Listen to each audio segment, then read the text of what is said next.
Michael, how much more fun was the South Carolina game versus the Vandy game for you personally? I enjoyed both. You seemed to have a few more catches though in that South Carolina game. Yeah, we threw the ball. We threw the ball a little more that game. I was guessing the coaches had something different in mind than we did the previous week. What did you say to Grayson after the game was over? This game? After South Carolina game was over. Congratulations, because he broke a record. You know, so I congratulated him on that. Seemed like you were having a good bit of fun out there yourself. Yeah, but I enjoy all moments out there. With this being my last season, and knowing how it feels not to be able to play the game for a while. South Carolina has become a bit of one of the biggest rivals for Georgia. So, as you mentioned, it's your senior season. How does it feel to have gotten a win against them in your last year here? It feels well. Moving on in the future, that's something that I can say I accomplished. I went out with a win against South Carolina.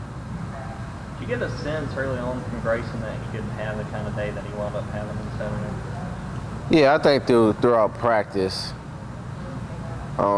we did extremely well as far as the quarterbacks and the receivers, trying to make sure we took advantage of any opportunity that would arise during the game.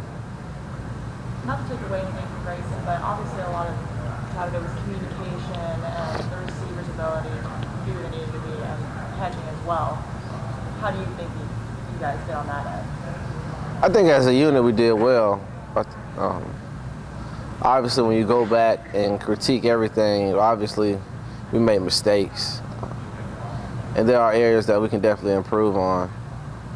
But overall, I think for the most part, we were where we needed to be at certain times in the game.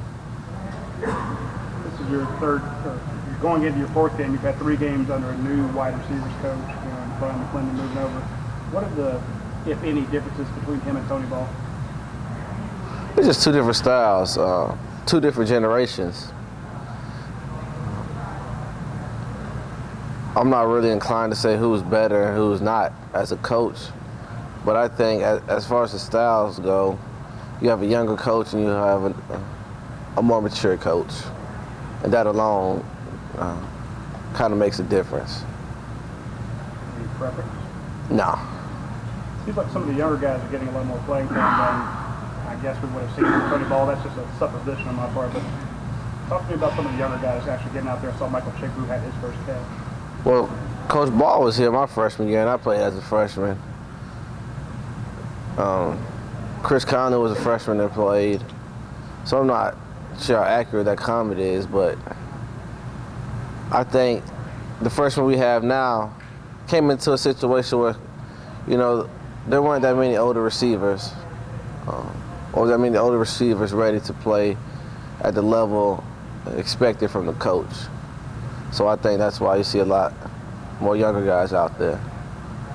Knowing that the Georgia coaches here really trust younger guys, trust freshmen to come in and get playing time as true freshmen, do you think that's kind of a selling point for recruits and recruiting? Yeah, they definitely should sell that, because I think Georgia does a great job of not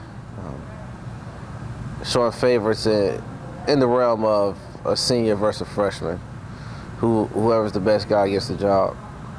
Do you think that coaches here do a good job of kind of developing guys quickly as well? I think so. Or do you think they just kind of attract the talent here? I think you need both to be successful. I don't recruit, so I can't tell you how talented a guy is before he gets here, because college is different than high school. So obviously they see something in the players that I don't see, because I don't look that deep into it. Did you happen to watch any other SEC games this weekend? Yeah, I saw them. Which ones did you watch? I watched LSU versus Auburn, Ole Miss versus Alabama.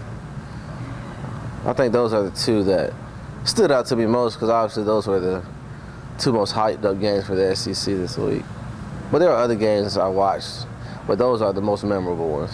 And what did you make of those games? And sort of how are you feeling that the SEC is starting to shake out now that you're getting a couple of weeks into it?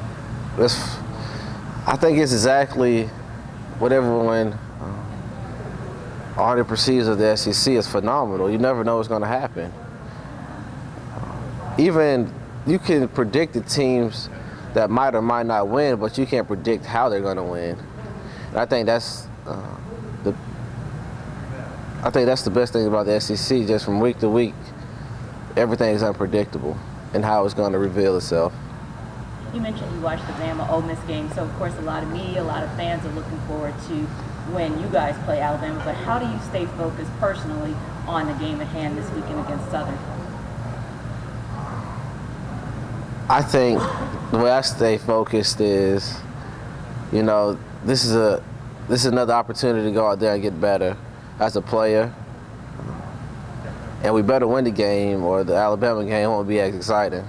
So I think me personally, I just focus on trying to be better regardless of who we play. But as a team, you want to win. Last question from Mark. Can you use these non-conference games as more learning tools and to sort of fine-tune your game before you guys do head to those conference matchups, particularly looking at you have... No, I wouldn't say that. 'Cause that kind of sounds like I'd just be out there trying stuff against an opponent in a game. And that doesn't take place. I think practice is the time to try to fine-tune things. Game day is game day regardless of who you play. Thanks, Mark.